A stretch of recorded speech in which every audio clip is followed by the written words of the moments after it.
वो कांड हुआ, हम सरयू लोग कांड, गोली जो चला दी थी कार सरयू सेवकों पर। सरयू कांड की बात कर रहे हैं ना? अब उसको कोई भी नाम दें आप, सरयू कांड कहें, कार सेवकों पर गोली दैनिक कहें, जागरण ने उसको सरयू कांड कहा था। हाँ, अलग-अलग नाम थे सबके। सरयू तो नदी चूँकि अयोध्या में हम्म, बहती ही है, तो सरयू से उसको जोड़ना स्वाभाविक। तो हम लोग भी चूँकि मॉर्चरी या हॉस्पिटल, एडमिनिस्ट्रेशन सबके टच में थे, तो एक हमारी नज़र में भी एक आंकड़ा था कि ये इतने लोग हो सकते हैं। लेकिन जो एक मेन स्ट्रीम पत्रकारिता की पूरी 95% लोग थे, वो एक तरफ़ा थे। कोई सैकड़ों लिख रहा था, कोई हज़ारों लिख रहा था, इतने लोग मर गए, या कोई इस तरह से स्पेकुलेटिव लिख दे रहा था जनसत्ता में, जैसे लिख दिया गया कि आप गैस ही करते रहिए लेकिन आपको लगेगा कि सैकड़ों मर गए।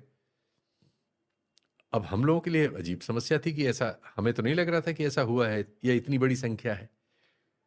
तो उसके बाद क्या हुआ कि वो तो घटना गुजर गई। उसके 3 महीने बाद विश्व हिंदू परिषद ने एक लिस्ट जारी की। चूँकि वो एक पूरे देश के मीडिया ने उसको उस तरह से दे दिया था, तो वो उनको एक राइट विंग के लिए मौका था कि उसको फ्लेयर अप करें। और वो लगातार कहते थे हज़ारों लोगों को मार दिया, सैकड़ों को मार दिया। तो उन्होंने उन पे दबाव था कि लिस्ट आप बताइए साहब किनको मार दिया। तो उन्होंने 63 लोगों की एक लिस्ट जारी की, 63 लोगों की, कि ये पहली लिस्ट है, अभी हम देश भर में आंकड़े जुटा रहे हैं और ये तो पहली लिस्ट है, उसमें पहले 3 नाम यूपी के थे। चूँकि मैं स्पॉट पे था, रेगुलर मैं भी कवर कर रहा था, मुझे शंका हुई कि ये गलत होगी, ये इतने लोग नहीं वहाँ मरे थे। 15-20 लोग हो सकते 19 थे। लोग टोटल जो। टोटल 27 से 28 हैं, अच्छा। बाद में भी सब मिला-जुला के। तो वहाँ मौके पे 14-15 ही थे, हॉस्पिटल, मॉर्चरी ये सब उस समय, तो हम उसको 5-7 बढ़ा के मानते हैं, 10-15। और उन फिजूल की खबरों पे हमें कोई यकीन नहीं था कि ट्रकों में लाशें भर के और नदी में फेंक दी गई। न वो कहीं बाहर मिली, न फेंकते हुए कोई मिला, वो सब गलत बात थी। तो एक पत्रकार होने के नाते आपको अगर शक हो रहा है तो आप उसकी जांच करते हैं। तो वो लिस्ट आई, मैं उस समय इंडिया टुडे में था और वर्नाकुलर में मेरा दाखिला हुआ था, तो यहाँ से कुछ मिलते थे काम की, ये चीज़ें करिए, कुछ मिले हुए थे। लेकिन वो स्टोरी मुझे, तो मैंने अपना प्लान बना के भेजा। लेकिन यहाँ जो भी लीडरशिप थी उसने मुझे जो पहले काम दे रखे थे उससे डाइवर्ट किया कि वो करिए। अब मेरा पत्रकार उस समय, उसे लग रहा था कि नहीं, ये स्टोरी तो बहुत बड़ी है और ये बिल्कुल, मुझे पूरा विश्वास था कि ये गलत है, चूँकि उसमें पहले 3 नाम यूपी के थे। तो विश्व हिंदू परिषद की जो लिस्ट थी उस पर शक था आपको? फिर मैं उसको अपनी ओर से गया उसकी इन्वेस्टिगेशन में। उसमें पहले 3 नाम मथुरा के थे और आप इमेजिन नहीं करेंगे कि पहला नाम ही मुझे जिंदा मिल गया। वाह। हाँ, वो आदमी जिंदा मिल गया, उसको छुपा रखा था, उसकी मूर्ति लगने वाली थी, मूर्ति के लिए चंदा हो रहा था। मुझे बाद में तीनों जिंदा मिल गए मथुरा के, पहले तीनों नाम यूपी के तीनों जिंदा मिल गए। हाँ। इतनी बड़ी स्टोरी मेरे पास थी, मैं इंडिया टुडे का पत्रकार था। आप सोचिए क्या हाल रहा होगा उस जमाने में, 91-92 की बात है, और सिर्फ मेरे पास वो स्टोरी थी। मैं समझ गया मेरे यहाँ तो नहीं होगी वो, उस समय जो लीडरशिप थी। संतोष भारती हमारे पहले एडिटर रह चुके थे चौथी दुनिया में। उनसे मैंने कहा मेरे पास एक बहुत बड़ी स्टोरी है और मेरे यहाँ नहीं होगी, कहीं कराइए इसको।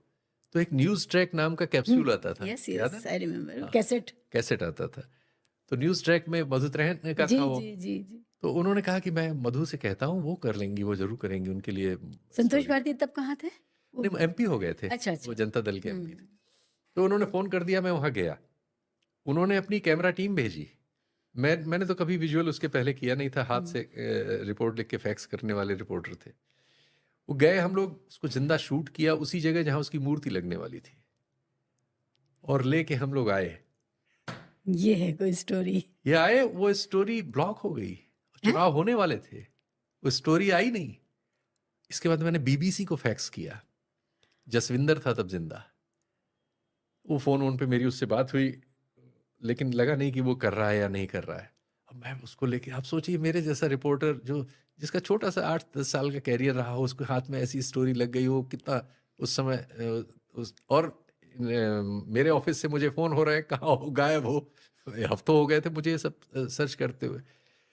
फिर मैंने, एक मेरे दोस्त वेंकटेश रामकृष्णन द हिंदू में थे, फ्रंट लाइन के लिए काम करते थे, वो आते थे यूपी कभी। तो मैंने फ्रंट लाइन में एन राम के यहाँ फैक्स किया।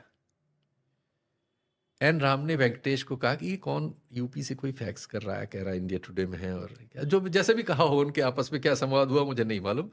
वेंकटेश का मुझे फोन आया, कहा मुझे तुमने क्यों नहीं बताया, और मैं आ रहा हूँ दिल्ली, केरल में थे उस समय, और तुम वहीं रुको।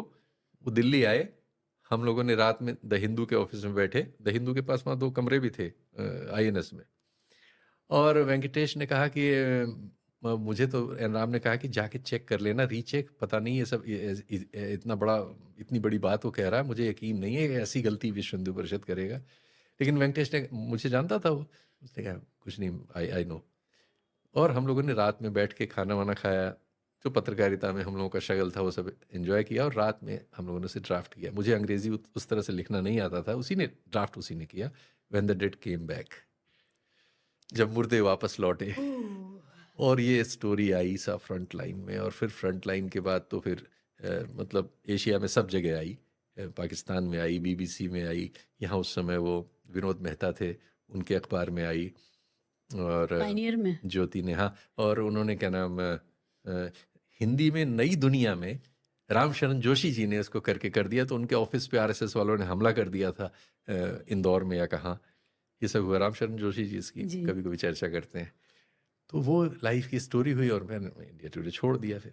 तो वो स्टोरी जब छपी, तब तक मैं इंडिया टुडे में था, तो उसमें वेंकटेश रामाकृष्णन और एसपी सिंह करके आई, तो सारे फोन एसपी सिंह को चले गए, मरहूम हमारे बुजुर्ग जी, एसपी सिंह जो पत्रकार थे। जी। तो उन्होंने कहा यार मैं नहीं अंग्रेजी में करता हूँ, मैं फिर आज तक नहीं, हुँ, उस समय आज तक तो नहीं, नवभारत टाइम्स के मतलब एडिटर थे वो। हुँ, तो फोन सब उनको क्रेडिट चला गया, बाद में लोगों को पता चला। लेसर नोन एसपी सिंह थे आप तब।